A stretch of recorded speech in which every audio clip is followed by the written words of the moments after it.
అందరికీ మీకు ఇవాళ నేను దుబాయ్లో ఉన్న సెకండ్ హ్యాండ్ షాప్స్ ఎలా ఉంటాయి అనేది మీకు ఇవాళ చూపించబోతున్నాను అనమాట ఈ వీడియోలో. దుబాయ్ అనే కాదు, అజ్మాన్, షార్జా, ఉమల్ ఖురైన్, రసల్ ఖైమా ఎక్కడైనా సెకండ్ హ్యాండ్ షాపులు చాలా కామన్. ఇక్కడ దుబాయ్లో సెకండ్ హ్యాండ్ మాల్ అనేది అంత బాగా నడుస్తుంది అనమాట. చూడండి, బెడ్లని, సోఫాలని, recliner sofas, lockers, cupboards, cabinets, ఇంకా మళ్ళీ షూ ర్యాక్స్ అని ఇంకా రకరకాల మీకు దొరకని సామాన్ అంటూ ఉండదు అనమాట. ఇక్కడ ఎక్కువ మటుకు ఇక్కడ లేబర్స్ దుబాయ్కి వర్క్ చేయడానికి వస్తాడు కాబట్టి చూడండి, సైకిల్స్ కూడా అన్నీ ఉన్నాయి. అదే చెప్తున్నా కదా, లేనివంటూ ఏవి ఉండవు, అన్నీ ఉంటాయి ఇక్కడ. మేము వచ్చేసి ఇక్కడ షూ ర్యాక్ చూడడానికి వచ్చామన్నమాట. ఇదే అనమాట షూ ర్యాక్ మేము కొనడానికి వచ్చింది. రిపేర్ ఏం లేదు దీనికి, చాలా బాగుంది. దీన్ని మేము ఇంకా దీనికోసమే మేము వచ్చాము. ఎక్కువ లోపల చూసారా ఎంత స్టాక్ ఉందో, చైర్స్ అని చాలా ఉన్నాయి.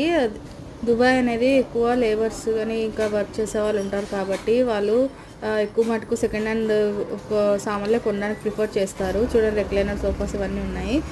ఇంకా మేము అది సెలెక్షన్ చేసేసి ఫైనల్ చేసామన్నమాట. షూ ర్యాక్ అనేది చాలా చోట్ల మేము ఎత్తుకుతున్నాం, ఎక్కడ దొరకలేదు. షూ ర్యాక్ తప్ప సెకండ్ హ్యాండ్లో ఇంకేది కొనలేదన్నమాట.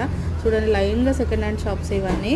బెడ్లు అనేవి అన్నీ ఉంటాయి ఇక్కడ, అన్నీ కొంటారు జనాలు. చాలామంది సెకండ్ హ్యాండ్ షాపింగ్ మాల్ చేస్తారు దుబాయ్లో. ఇంక ఇలా మేము పర్చేజ్ చేసి మా హస్బెండ్ కార్ తేవడానికి వెళ్ళాడు.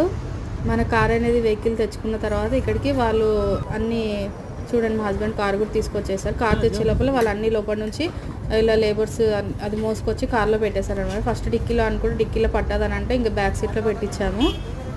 ఈ వీడియో మీకు నచ్చిందని అనుకుంటున్నాను. నచ్చితే లైక్ చేసి సబ్స్క్రైబ్ చేయండి. ఇక మేము బిల్లు కట్టేసి వచ్చేసాం.